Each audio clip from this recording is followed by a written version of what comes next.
Perhaps best explained visually. So here's a thing that is emitting waves. It could be a fire truck emitting sound, it could be a star emitting light, it could be a duck creating ripples on a pond. Those are all waves, and they all look something like this.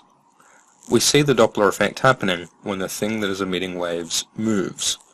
In the direction it's moving, the wavefronts bunch up, and behind it they spread out.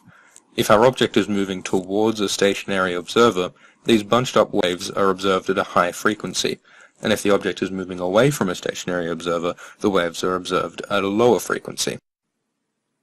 So that is the Doppler effect, the apparent change in the frequency of a wave caused by relative motion between the source of the wave and the observer. It makes sense, but it gets interesting when you consider some of its applications. So let's say you are standing in the middle of a road. That's you, and a car drives past you very fast. As it does so, it honks its horn, because you're standing in the middle of the road.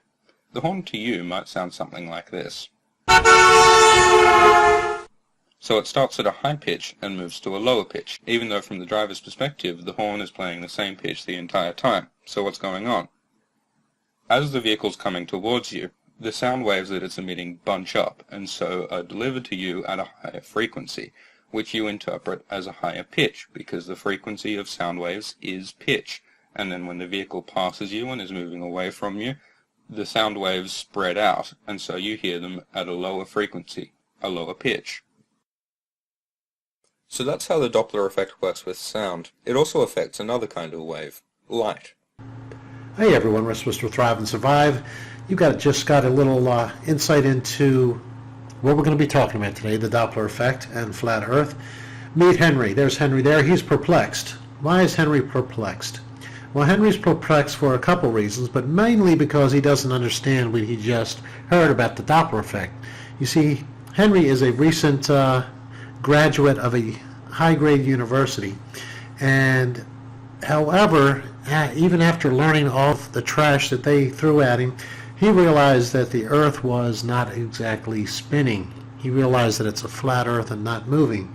So when he started contemplating the Doppler effect and its its applications to our life, he became perplexed. He was wondering, why does a train, when it's moving from west to east, sound exactly the same as a train moving from east to west?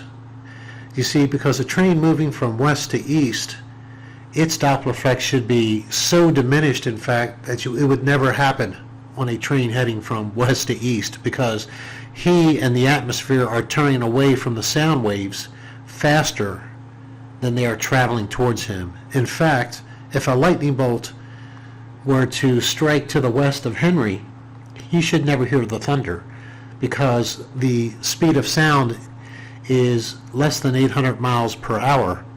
And old Henry, he realized what they were teaching was the Earth was spinning away at least 800 miles per hour to his latitude. Now, if he was down closer to the equator, it'd be 1,000 miles per hour. Every second that went by, he would be further and further away from the sound waves. And yet something from the east, he would hear much sooner than something from the north or south, correct?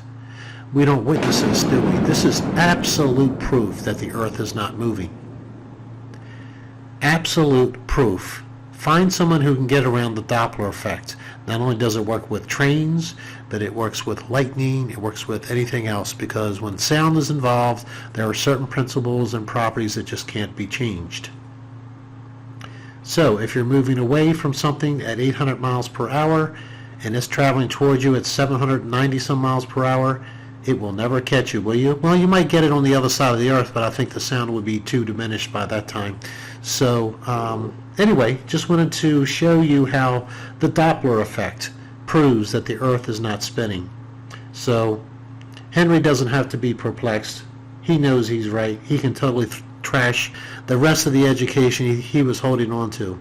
He now realizes that things, even that science came up with, that were correct, prove that the Earth does not move.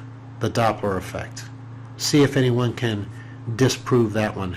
Take care, guys. Bye.